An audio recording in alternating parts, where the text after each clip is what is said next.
For today's video mga idol, mao din akong buluhaton every morning. Mabangon og sayo para maghikay, para magputos og mga balon sa ating wifi og sa akong mga bata padung sa school.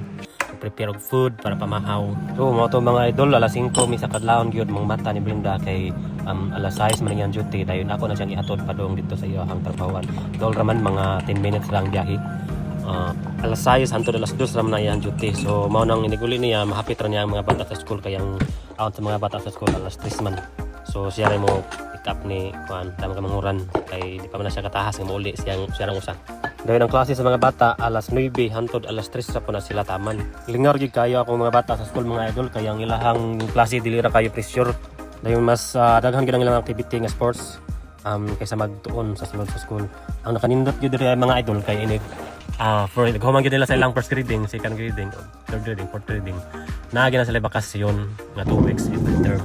Ang pinakanindot gid diri idol no kay libre ra ang ilahang school diri gikan sa mga gamit, mga laptop, dayon og ilahang mga gamitanan sa school libre ra gina siya walay bayad mo nang eskwela ra gyud ang imong mga bata nga pwede ra nga walay dalang balon kay libre man sila sa food, libre sa snack.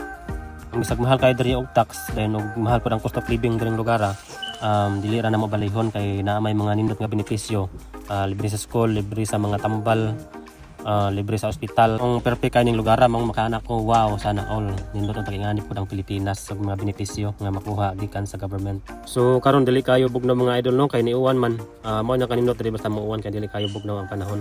Mao to before ta molarga di ay salamat sa Ginoo para sa ito ang biyahe tagantan niya kusog takadlaw. Mao to hapit na minaabot diha sa unahan mao na diha ang trabaho ni Brenda.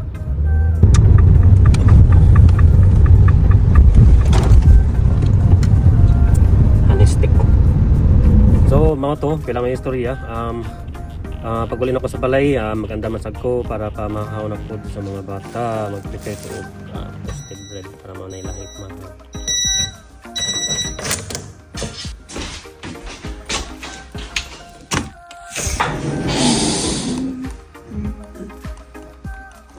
Oh, ready na ang mga kiddos. So let's go na guys.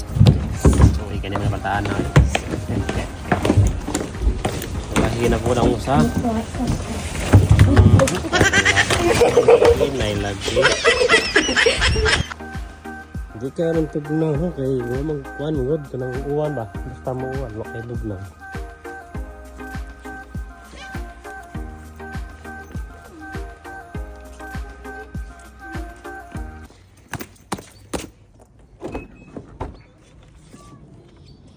Dali natin kay malit na kuya.